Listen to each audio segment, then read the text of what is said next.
that's what it feels like accessing a website from a third world country. Well, let's take it back. Earlier this year, a company CEO spent a mind-blowing $1.8 million out of $2.5 million they raised just to buy one thing, the domain name friends.com. Yeah, all that amount, that's about 70% of the company's entire budget spent on the website address. But here's the funny thing, as someone living in Africa, I can't even access the website because of where I'm located. Imagine a site being called friends.com but blocking people based on where they live. It really makes you wonder if that investment was really worth it. If you're in a developing country or anywhere else outside the US, you face tons of restriction on websites you can access. It's the same reason some Netflix shows are available in some countries and not in yours. Now, but this video is not just about a show being limited by country or region. No, it's the idea of internet freedom. The idea that everyone should have equal access no matter where they live.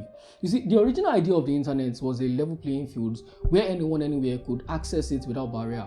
But in reality, the internet you get is often fragmented and bordered. You might even get access, but not the full experience. Now, this goes against the idea of something called net neutrality, which is supposed to ensure that all companies get equal internet experience without someone being able to pay for an advantage over the other competitor. But let's take this as an example. Netflix can decide to pay your internet service provider more than YouTube and have their content load faster than YouTube. Now, I have a feeling that this is something going on between Netflix and Amazon Prime Video here in Nigeria, but I don't have proof. And I'm not just making this up.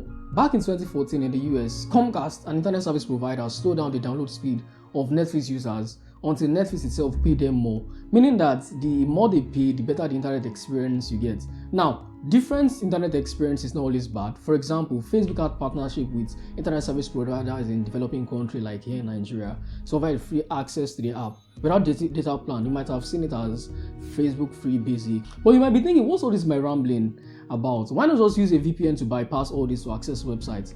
Well, you can use a VPN, but VPNs are not all they seem to be. So VPNs are everywhere now, with many people using them regularly, including myself. However, the reality is that VPN companies don't often deliver on the promises they make. For example, they might say they provide security, often referring to something that's already built into your web browser. You see that lock icon in when you try to visit a website. It already indicates that that website is secured, meaning that your data is encrypted with something called SSL.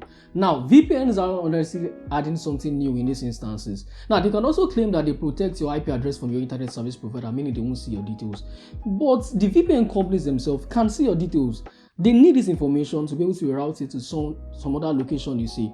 Now, companies like NordVPN will say, okay, well, we can see your details, but we have something called no login policy, meaning that we don't save it, we don't store your data, and they get audited to prove it. Yeah, that's a great feature, but the funny thing is, for NordVPN, this feature is not enabled by default. You have to physically know what this is, login VPN, and initiate the process to switch it on yourself. Now, when has a company actually promised to keep your data safe and actually delivered? It's like someone pointing a gun at your head and telling you that I won't shoot. Yeah, the truth is, most VPN are best at one thing, letting you access websites from another country. Now, this could honestly be their main marketing angle, but they can't exactly go around advertising that their entire business model is helping people get around government restriction. So instead, they say things like you can watch movie not available in your country, and for a small fee, they let you do that.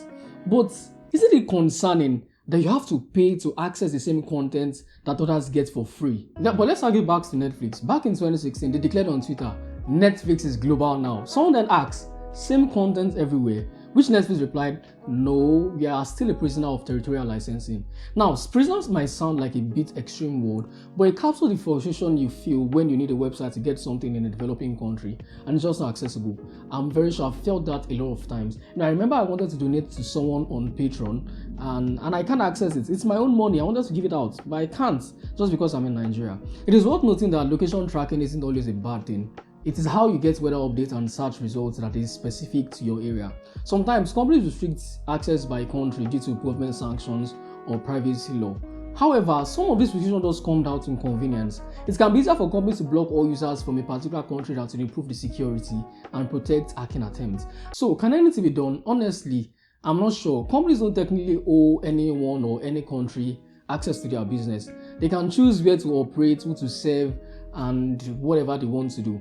But it's also true that some companies have the ability to make their content accessible worldwide. I've seen instances where people block people from certain countries from seeing YouTube videos. Like, I was thinking, why? What's wrong? Can I influence anything in the YouTube video? You're not paying to have it in other countries. However, it's not necessary. It's not fair. The thing is, the captivity of knowledge is the captivity of freedom itself. One thing I found consistent with VPN companies is that they sell the idea of freedom. Knowledge is power, and restricting access to it limits growth. So until the www becomes the World Wide Web, use a paid VPN and check their login policy. If you enjoyed this video, please subscribe, give it a like. I'll be releasing much more good content, research content in the future. Yeah, see ya.